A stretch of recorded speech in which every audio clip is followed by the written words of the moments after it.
बदसूरत बत्तख की कहानी। गर्मियों के दिन थे। शाम के समय एक बत्तख झील के पास ही पेड़ के नीचे अपने अंडे देने के लिए अच्छी जगह ढूंढी थी।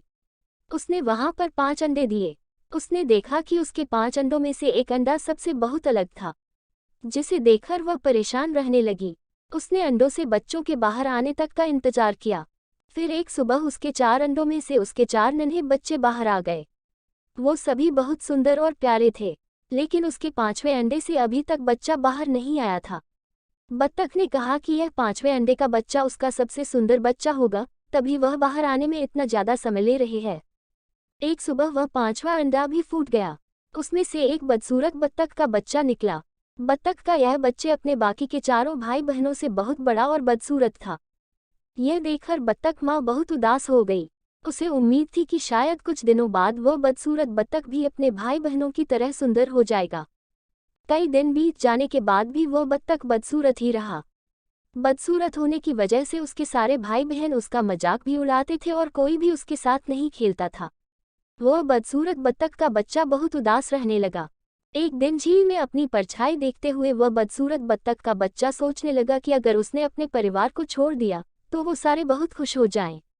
वह किसी दूसरे जंगल में चला जाएगा। यही सोचकर वह किसी घने जंगल में चला गया। जल्द ही सर्दियों के दिन आ गए।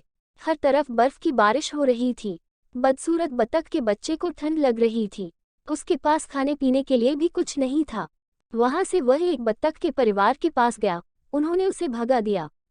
फिर वो एक मुर्गी के घर गया। मुर्गी ने भी उसे चोंच मारकर भगा दिया। उसी रास्ते में उसे एक कुत्ते ने देखा, लेकिन कुत्ता भी उसे छोड़कर चला गया। बदसूरत बत्तख उदास मन से सोचने लगा कि वह इतना बदसूरत है कि कुत्ता भी उसे नहीं खाना चाहता है। उदास होकर वह बदसूरत बत्तख का बच्चा फिर से जंगल जाने लगा। रास्ते में उसे एक किसान दिखाई दिया। वह किसान उस बदसूरत बत्तख को अपने घर ले गया। वहां पर उसे एक बिल्ली परेशान करने लगी, तो वह वहां से भी भाग गया और फिर से एक जंगल में रहने लगा। कुछ ही दिनों में बसंत का मौसम आ गया। अब वह बदसूरत बत्तख भी काफी बड़ा हो गया था। एक दिन वह एक नदी के किनारे टहल रहा था। वहां पर उसने एक सुंदर राजहंसी को देखा, जिससे उसे प्यार हो गया।